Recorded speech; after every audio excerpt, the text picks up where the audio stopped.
Shalom, selamat pagi saudara-saudari sekalian yang dikasihi oleh Tuhan kita Yesus Kristus. Tanpa terasa kita sudah memasuki penghujung tahun 2023. Sudah banyak yang kita lewati bersama, baik dalam kehidupan pribadi kita maupun dalam kehidupan usaha kita, pekerjaan kita, maupun dalam kehidupan pernikahan dan lain sebagainya ya. Nah, semua itu tentunya sudah berhasil kita lewati dengan pertolongan dari Tuhan kita Yesus Kristus.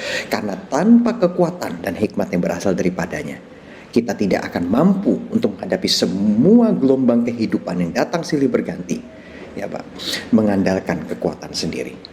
Nah, saudara sekalian yang dikasihi oleh Tuhan kita Yesus Kristus, sebelum kita memasuki firman Tuhan kita pada pagi hari ini, saya mengajak jemaat sekalian untuk bersama-sama berdoa. Bapa di surga, kembali hamba dan jemaat-Mu menghadap kehadirat-Mu dalam ibadah online kami pada pagi hari ini. Bapa di surga, kami tahu bahwa kami sudah melewati begitu banyak hal di tahun 2023 ini. Baik hal yang suka maupun yang bersifat duka. Tetapi kami tahu bahwa kami berhasil melalui semuanya itu oleh karena perlindungan dan penyertaan-Mu semata.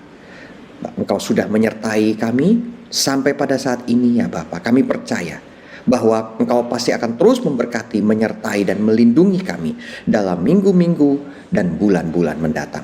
Terima kasih Bapak, kami rindu untuk dapat mengakhiri tahun 2023 ini bersama-sama dengan Engkau. Dan akan mengawali tahun 2024 nanti juga bersama-sama dengan Engkau di dalam roh dan kebenaran. Bapa di surga, sebentar lagi hamba-Mu yang terbatas ini akan menyampaikan kebenaran firman-Mu yang tidak terbatas. Kiranya Engkau urapi, Engkau berkati hamba-Mu ini, agar setiap tutur kata yang keluar dari mulut hamba, semuanya itu dapat menjadi berkat dan dapat membawa kemuliaan bagi nama-Mu. Terima kasih Bapa di surga, berfirmanlah, karena hati kami sudah terbuka dan telinga kami sudah siap untuk mendengar. Hanya di dalam nama Tuhan Yesus Kristus Allah yang hidup, kami sudah berdoa dan mengucap syukur. Haleluya. Amin. Pembacaan firman Tuhan kita pada pagi hari ini terambil dari kitab Yudas 1 ayat 11. Demikian bunyinya.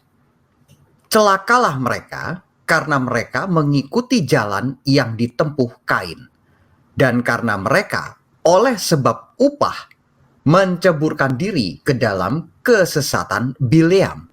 Dan mereka binasa karena kedurhakaan seperti Korah. Amin. Nah, saudara sekalian yang dikasihi oleh Tuhan kita Yesus Kristus, apakah alasannya kita dalam keseharian kita itu tidak bermabuk-mabukan? Kita dalam keseharian kita tidak berjudi, kita tidak melakukan seks bebas atau melakukan dosa ini dan dosa itu. Ya. Nah, penyebabnya tentu bukan karena takut kita bakal pingsan, tidak sadarkan diri, atau takut kalah rugi kalau kita judi, atau karena takut tidak sadar, atau tidak takut karena kita takut terkena penyakit dan lain sebagainya. Nah, tentu sebabnya adalah karena kita tahu bahwa semua hal-hal tersebut adalah dosa. Dan karena kita takut pada saat kita melakukan dosa akan konsekuensi dari dosa yang kita lakukan. Sehingga kita menahan diri dari melakukan dosa, bukan? Sebagai manusia tentu kita ini tidak sempurna dan rentan untuk jatuh ke dalam dosa. Bahkan di dalam bahasa Inggris ya saudara-saudara, ada satu peribahasa yang mengatakan bahwa to err is human. Artinya untuk berbuat salah atau berbuat error itu adalah manusiawi, sangat manusiawi. Karena sebagai manusia ini kita rentan untuk jatuh ke dalam dosa. Bahkan di dalam kitab Roma 3 ayat 23-24 sudah jelas dikatakan, karena semua orang telah berbuat dosa dan telah kehilangan kemuliaan Allah, dan oleh kasih karunia telah dibenarkan dengan cuma-cuma karena penebusan dalam Kristus Yesus. Dalam Roma 6 ayat 23 dilanjutkan lagi dengan suatu peringatan yang keras. Sebab upah dosa ialah maut. Tetapi karunia Allah ialah hidup yang kekal dalam Kristus Yesus Tuhan kita. Jadi ya saudara-saudara, di satu sisi kita takut melakukan dosa karena tahu bahwa upah dosa ialah maut. Tetapi di sisi lain terkadang kita tidak sadar atau tidak kuasa, tidak kuat dalam menahan godaan untuk melakukan dosa. Mengapa? Ya karena walaupun kita ini diciptakan dalam rupa dan gambar Allah, tetapi kedagingan kita itu seringkali menjadi sumber kejatuhan kita. Nah, saudara-saudara sekalian, ingat apa yang dikatakan oleh Tuhan Yesus di Taman Getsemani pada waktu ia meminta murid-muridnya untuk berjaga-jaga dengan dia pada saat ia hendak berdoa. Dalam kitab Matius 26 ayat 41 dikatakan apa? Ia berkata kepada murid-muridnya, ya, Tuhan Yesus berkata kepada murid-muridnya, berjaga-jagalah dan berdoalah supaya kamu jangan jatuh ke dalam pencobaan. Roh memang penurut, tetapi daging itu lemah. Nah, saudara-saudara, ini kata kuncinya. Roh memang penurut, tetapi daging lemah. Jadi di dalam kita sendiri, roh kita itu kecenderungannya adalah menuruti, ya, firman Tuhan, menuruti apa yang benar. Tetapi kedagingan manusia itulah yang seringkali menjadi sumber kejatuhan. Ya, terlalu sering sudah ada pembenaran untuk sesuatu yang salah, atau cara pandang dan sikap untuk membenarkan dosa yang tidak seharusnya kita lakukan. Kita perlu menyadari bahwa jika sesuatu itu adalah dosa, maka jangan pernah berani-berani mencoba atau bahkan hidup di dalamnya. Sesuatu yang sangat-sangat berbahaya. Nah, saudara-saudara sekalian yang dikasihi oleh Tuhan kita Yesus Kristus, firman Tuhan pada pagi hari ini mengingatkan kita untuk berhati-hati dalam memilih jalan yang kita akan tempuh dalam hidup ini. Dalam Yudas 1 ayat 11 yang kita baca tadi di awal, terdapat peringatan yang keras untuk menghindari hal-hal yang memimpin kepada jalan yang salah. Ya, saudara-saudara, kan tadi tertulis di situ, celakalah mereka karena mereka mengikuti jalan yang ditempuh Kain. Dan karena mereka oleh sebab upah menceburkan diri ke dalam kesesatan Bileam. Dan mereka binasa karena kedurhakaan seperti Korah. Ya. Saudara-saudara, dari ayat ini kita dapat belajar mengenai 3 jenis kesalahan yang harus kita hindari. Ya, 3 jenis kesalahan yang harus kita hindari. Kita mulai dari yang pertama, ya, jalan yang ditempuh Kain. Ya, jalan yang ditempuh oleh Kain. Nah, apa yang jalan salah yang ditempuh oleh Kain ini, saudara-saudara? Sikap Kain yang salah adalah ia iri hati. Iri hati karena dia tidak mau kalah dan ingin menang sendiri dari adiknya sendiri, yaitu Habel, bukan, saudara-saudara? Kita bisa baca kisah mengenai Kain ini di kitab Kejadian 4 ayat 1 sampai dengan 16, ya. Kita bisa baca bersama ayat ini, ya. Kejadian 4 ayat 1 sampai dengan 16. Demikian bunyinya. Kemudian manusia itu bersetubuh dengan Hawa istrinya, dan mengandunglah perempuan itu, lalu melahirkan Kain. Maka kata perempuan itu, aku telah mendapat seorang anak laki-laki dengan pertolongan Tuhan. Selanjutnya dilahirkannya Habel, adik Kain, dan Habel menjadi gembala kambing domba, Kain menjadi petani. Setelah beberapa waktu lamanya, maka Kain mempersembahkan sebagian dari hasil tanah itu kepada Tuhan sebagai korban persembahan. Habel juga mempersembahkan korban persembahan dari anak sulung kambing dombanya, yakni lemak-lemaknya. Maka Tuhan mengindahkan Habel dan korban persembahannya itu. Tetapi Kain dan korban persembahannya tidak diindahkannya. Lalu hati Kain menjadi sangat panas dan mukanya muram. Firman Tuhan kepada Kain, mengapa hatimu panas dan mukamu muram? Apakah mukamu tidak akan berseri jika engkau berbuat baik? Tetapi jika engkau tidak berbuat baik, dosa sudah mengintip di depan pintu. Ia sangat menggoda engkau, tetapi engkau harus berkuasa atasnya. Kata Kain kepada Habel adiknya, marilah kita pergi ke padang. Ketika mereka ada di padang, tiba-tiba Kain memukul Habel, adiknya itu, lalu membunuh dia. Firman Tuhan kepada Kain, di mana Habel adikmu itu? Jawabnya, aku tidak tahu. Apakah aku penjaga adikku? Firman-Nya, apakah yang telah kau perbuat ini? Darah adikmu itu berteriak kepadaku dari tanah. Maka sekarang terkutuklah engkau, terbuang jauh dari tanah yang mengangakkan mulutnya untuk menerima darah adikmu itu dari tanganmu. Apabila engkau mengusahakan tanah itu, maka tanah itu tidak akan memberikan hasil sepenuhnya lagi kepadamu. Engkau menjadi seorang pelarian dan pengembara di bumi. Kata Kain kepada Tuhan, hukumanku itu lebih besar daripada yang dapat kutanggung. Engkau menghalau aku sekarang dari tanah ini dan aku akan tersembunyi dari hadapanmu, seorang pelarian dan pengembara di bumi. Maka barang siapa yang akan bertemu dengan aku, tentulah akan membunuh aku. Firman Tuhan berkata kepadanya, sekali-kali tidak. Barang siapa yang membunuh Kain akan dibalaskan kepadanya 7 kali lipat. Kemudian Tuhan menaruh tanda pada Kain supaya ia jangan dibunuh oleh barang siapapun yang bertemu dengan dia. Lalu Kain pergi dari hadapan Tuhan. Dan ia menetap di tanah Nod di sebelah timur Eden. Amin. Jadi di sini dikatakan bahwa Kain itu dan Habel mempersembahkan sebagian dari hasil usaha mereka. Ya, kalau Kain itu hasil tanah dan Habel itu dari hasil peternakannya, ya.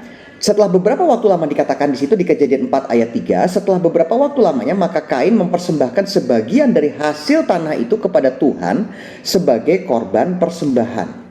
Habel juga mempersembahkan korban persembahan dari anak sulung kambing dombanya, yakni lemak-lemaknya. Maka Tuhan mengindahkan Habel dan korban persembahannya itu, tetapi Kain dan korban persembahannya tidak diindahkannya. Lalu hati Kain menjadi sangat panas dan mukanya menjadi muram. Maka setelah itu, saudara-saudara, apa yang dilakukan oleh Kain? Kain berkata kepada Habel adiknya, marilah kita pergi ke padang. Dan ketika mereka ada di padang, tiba-tiba Kain memukul Habel adiknya itu lalu membunuh dia. Ya, ini adalah pembunuhan pertama di Alkitab. Ya, dan ini adalah dosa-dosa yang suatu dosa yang tentunya sangat-sangat besar. Ya, dan pada saat ditanya oleh Tuhan, di mana Habel adikmu itu? Jawabnya, aku tidak tahu. Apakah aku penjaga adikku? Nah, firman-Nya, apakah yang telah kau perbuat ini? Kata Tuhan. Darah adikmu itu berteriak kepadaku dari tanah.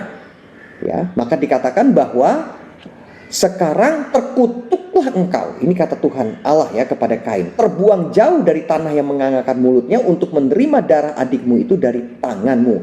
Apabila engkau mengusahakan tanah itu, maka tanah itu tidak akan lagi memberikan hasil sepenuhnya lagi kepadamu. Engkau menjadi seorang pelarian dan pengembara di bumi. Ya, ini adalah hukuman yang diterima oleh Kain akibat dosanya. Ya, karena dia iri hati, dia tidak mau kalah, dia ingin menang sendiri. Kain sakit hati dengan keberhasilan yang dicapai oleh adiknya. Kain marah karena Tuhan lebih berkenan kepada Habel, lalu ia membunuhnya. Iri hati itu sepertinya dosa yang kecil, saudara-saudara. Kok cuman iri hati aja kok? Padahal iri hati ini sangatlah berbahaya, saudara-saudara. Ya. Dalam bahasa Inggris ada kata pepatah yang mengatakan the grass is always greener on the other side, yaitu bahwa rumput tetangga itu selalu biasanya lebih hijau dari rumput di rumah saya sendiri. Seakan-akan bahwa kita itu selalu menganggap bahwa orang lain itu selalu lebih enak dari kita, dan ini bisa memimpin atau mengarah kepada iri hati. Dan iri hati ini, saudara-saudara, kalau dipelihara, kalau dibiarkan, sangatlah berbahaya. Ya, oleh karena itu, saudara-saudara sekalian, ini adalah hal pertama yang harus kita hindari. Ya, jalan yang ditempuh Kain, yaitu iri hati, ini harus kita hindari dengan cara apapun juga, karena bisa berujung fatal. Ya, saudara-saudara. Ya, itu yang pertama. Yang kedua, kesesatan Bileam. Nah, saudara-saudara sekalian yang dikasihi oleh Tuhan kita Yesus Kristus, tentu kita semua pernah mendengar kisah Bileam bin Beor. Bileam bin Beor ini adalah seorang juru tenung, seorang bisa dikatakan juga seorang nabi yang dipanggil oleh Raja Moab. Raja Moab di dalam kisah Bilangan dikatakan sebagai Raja Balak bin Zipor, namanya ya, Balak bin Zipor. Nah, Balak bin Zipor ini mengutus bawahannya untuk memanggil Bileam bin Beor untuk mengutuki bangsa Israel. Kita bisa baca ini di dalam kitab Bilangan 22 ayat 2 sampai kitab Bilangan 24 ayat 25. Nah, saudara-saudara sekalian, walaupun pada awalnya Bileam itu taat kepada Tuhan dengan tidak mau mengutuki bangsa Israel, tetapi pada akhirnya ia bersedia menerima upah dan menjadi penyebab dari bangsa Israel jatuh ke dalam dosa dengan kawin dengan wanita Moab. Saudara-saudara, ya. Kalau kita baca dari dalam kitab Bilangan 22 ya, ayat 21. Di sini ada kisah yang diberikan judul Keledai Bileam dan Malaikat Tuhan. Jadi di hari sebelumnya, bawahan dari Raja Moab itu Balak bin Zipor itu mengutus bawahannya untuk memanggil Balak untuk mengutuki bangsa Israel. Nah, lalu di pagi harinya, keesokan harinya, lalu bangunlah Bileam pada waktu pagi, dipelanainya lah keledainya yang betina dan pergi bersama-sama dengan pemuka-pemuka Moab. Tetapi bangkitlah murka Allah ketika ia pergi, dan berdirilah malaikat Tuhan di jalan sebagai lawannya. Bileam mengendarai keledai yang betina dan 2 orang bujangnya ada bersama-sama dengan dia. Ketika keledai itu melihat malaikat Tuhan berdiri di jalan dengan pedang terhunus di tangannya, menyimpanglah keledai itu dari jalan dan masuk ke ladang. Maka Bileam memukul keledai itu untuk memalingkannya kembali ke jalan. Kemudian pergilah malaikat Tuhan berdiri pada jalan yang sempit di antara kebun-kebun anggur dengan tembok sebelah menyebelah. Ketika keledai itu melihat malaikat Tuhan, ditekankannya lah dirinya kepada tembok, sehingga kaki Bileam terhimpit kepada tembok. Maka ia memukulnya pula. Berjalanlah pula malaikat Tuhan terus dan berdirilah pada suatu tempat yang sempit dan tidak ada jalan untuk menyimpang ke kanan dan ke kiri. Melihat malaikat Tuhan, meniaraplah keledai itu dengan Bileam masih di atasnya. Maka bangkitlah amarah Bileam, lalu dipukulnya lah keledai itu dengan tongkat. Ketika itu Tuhan membuka mulut keledai itu sehingga ia berkata kepada Bileam, apakah yang kulakukan kepadamu sampai engkau memukul aku 3 kali? Jawab Bileam kepada keledai itu, karena engkau mempermainkan aku. Seandainya ada pedang di tanganku, tentulah engkau kubunuh sekarang. Tetapi keledai itu berkata kepada Bileam, bukankah aku ini keledaimu yang kau tunggangi selama hidupmu sampai sekarang? Pernahkah aku berbuat demikian kepadamu? Jawabnya tidak. Kemudian Tuhan menyingkapkan mata Bileam. Dilihatnya lah malaikat Tuhan dengan pedang terhunus di tangannya berdiri di jalan. Lalu berlututlah ia dan sujud. Berfirmanlah malaikat Tuhan kepadanya, apakah sebabnya engkau memukul keledaimu sampai 3 kali? Lihat, aku keluar sebagai lawanmu, sebab jalan ini pada pemandanganku menuju kepada kebinasaan. Ketika keledai ini melihat aku, telah 3 kali ia menyimpang dari hadapanku. Jika ia tidak menyimpang dari hadapanku, tentulah engkau yang kubunuh pada waktu itu juga, dan dia ku biarkan hidup. Lalu berkatalah Bileam kepada malaikat Tuhan, aku telah berdosa, karena aku tidak mengetahui bahwa engkau ini berdiri di jalan menentang aku. Maka sekarang jika hal itu jahat di matamu, aku mau pulang. Tetapi malaikat Tuhan berfirman kepada Bileam, pergilah bersama-sama dengan orang-orang itu, tetapi hanyalah perkataan yang akan kukatakan kepadamu harus kau katakan. Sesudah itu pergilah Bileam bersama-sama dengan pemuka-pemuka Balak itu. Nah, saudara-saudara sekalian, 2 Petrus 2 ayat 15 sampai 16 mengatakan, oleh karena mereka telah meninggalkan jalan yang benar, maka tersesatlah mereka. Mereka ini adalah bangsa Israel, ya. Lalu mengikuti jalan Bileam anak Beor, ya. Bileam tadi yang kita baca, yang suka menerima upah untuk perbuatan-perbuatan yang jahat. Tetapi Bileam beroleh peringatan keras untuk kejahatannya, sebab keledai beban yang bisu berbicara dengan suara manusia dan mencegah kebebalan nabi itu. Saudara-saudara, Bileam ini mungkin sudah bernafsu, ya, ingin mendapatkan payday, ingin mendapatkan bayaran, ingin mendapatkan upah dari Raja Moab, ya, si Balak, ya, pada saat ia diminta untuk mengutuki bangsa Israel. Saudara-saudara, Bileam menyingkirkan firman Tuhan dan terkadang bernafsu demi mendapatkan pemenuhan materi yang tidak berkenan. Ia mengabaikan kebenaran demi kepentingan pribadinya. Nah, saudara-saudara sekalian, ketika kita meletakkan kepentingan pribadi di atas segalanya, maka kita akan kehilangan arah dan kita akan cenderung mengabaikan nilai-nilai kebenaran. Seharusnya, saudara-saudara, kita lebih mengutamakan Tuhan dalam hidup kita, mengutamakan kehendak Tuhan, rencana Tuhan, daripada mengutamakan keinginan dan hawa nafsu pribadi kita. Amin, ya. Nah, yang ketiga adalah kedurhakaan Korah. Nah, kedurhakaan Korah apa? Kedurhakaan Korah itu dan siapa Korah? Ya.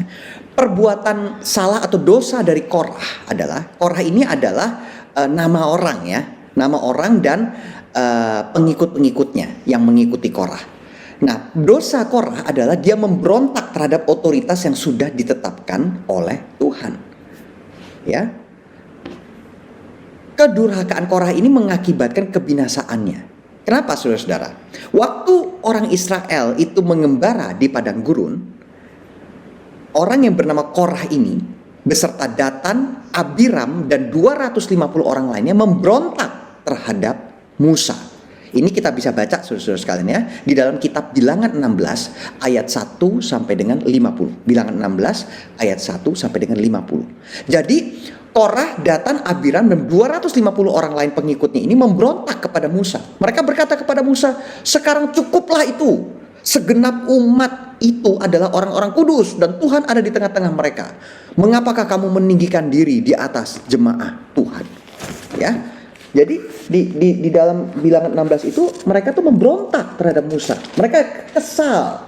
Ya. Mereka mikir kenapa Musa yang harus ditinggikan? Kenapa Musa yang harus jadi penguasa atas mereka? Mereka tidak terima itu. Dikatakan di dalam Bilangan 16 ayat 3 ya, bahwa mereka berkumpul mengerumuni Musa dan Harun dan berkata bahwa cukup udah. Segenap umat itu adalah orang-orang kudus dan Tuhan ada di tengah-tengah mereka. Mengapakah kamu meninggikan diri di atas jemaat Tuhan? Ya. Jadi ia tinggi hati. Korah ini pengen jadi yang nomor satu. Dia tidak terima kenapa Musa yang ditunjuk untuk memimpin bangsa Israel. Dia tidak mau tunduk kepada hierarki. Kesombongannya itu menjadi dosanya. Dia mau menang sendiri dan dia mempunyai sikap mau menjadi yang terutama dalam kehidupannya. Ya. Lalu akhirnya Musa berkata kepada Korah dan pendukungnya, besok datanglah ke tabernakel dan bawalah wadah berisi dupa. Tuhan Allah akan menunjukkan siapa yang dia pilih. Dan memang benar saudara-saudara, keesokan harinya Korah dan 250 pria pengikutnya itu menemui Musa di tabernakel, lalu membakar dupa seperti imam. Tuhan Allah berkata kepada Musa dan Harun, menjauhlah dari Korah dan pengikutnya. Korah sudah menemui Musa di tabernakel, tetapi Datan, Abiram, dan keluarga mereka bahkan tidak mau menemuinya. Sombong, saudara, tinggi hati.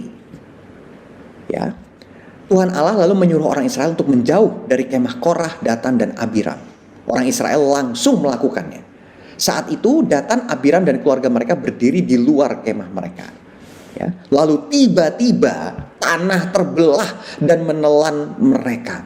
Lalu api turun dan membakar habis Korah dan 250 pengikutnya di tabernakel. Saudara-saudara, sungguh sangat memilukan hati dan sayang sekali ya saudara-saudara, sikap Korah yang mengakibatkan kebinasaan dirinya sendiri dan 250 pengikutnya. Saudara-saudara, ya. Di sini kita bisa baca di dalam Bilangan 16 ya.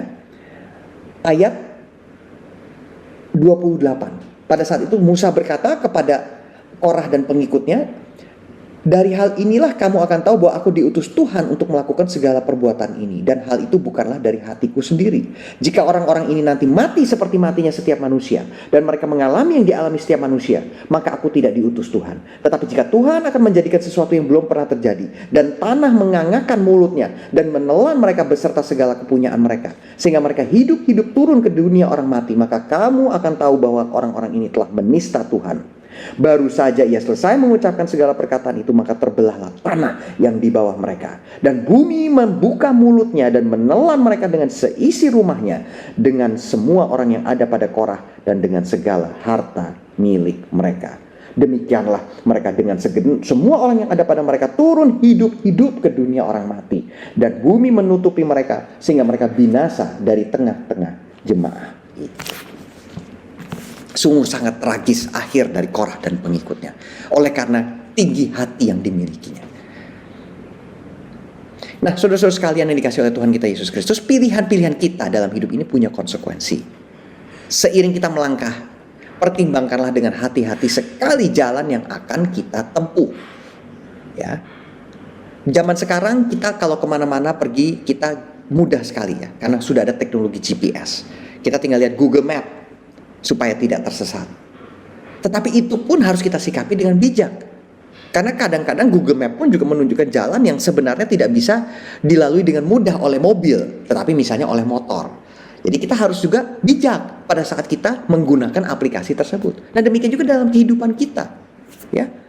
Walaupun kita merasa bahwa kita tahu, walaupun kita merasa yakin akan sesuatu, harus selalu bertanya kepada Tuhan, mengikut sertakan Tuhan dalam perencanaan kita. Konsultasi dulu kepada Tuhan supaya kita tidak tersesat. Pilihlah untuk hidup sesuai dengan nilai-nilai kebenaran firman Tuhan. Hindarilah iri hati, keserakahan, dan kesombongan. Jangan biarkan materi atau kepentingan pribadi membuat kita menjadi gelap hati. Kalau ada di antara kita yang saat ini sudah mulai mengikuti jejak Kain, atau mengikuti jejaknya Bileam, atau mengikuti jejaknya Korah, mari kita ubah sikap kita. Bertobatlah dan pilihlah untuk hidup sesuai dengan kehendak Tuhan. Jangan menyimpang dari kebenaran-kebenaran yang sudah ditetapkan oleh firman Tuhan, supaya kita tidak mengalami penghukuman. Jadilah pribadi yang selalu bersyukur dan menerima segala sesuatu dengan hati yang lapang. Ketika kita menghindari ketiga kesalahan ini dan sungguh-sungguh hidup dalam kebenaran firman Tuhan, maka niscaya hidup kita akan senantiasa mengalami berkat dan kebaikan Tuhan. Ya. Selamat mengakhiri tahun 2023 dan selamat memulai tahun yang baru di tahun 2024 bersama-sama dengan Tuhan. Sehingga biarlah semua jalan yang kita tempuh akan diberkati karena kita mengikuti kehendak dan rencana Tuhan dalam hidup kita. Tuhan Yesus memberkati.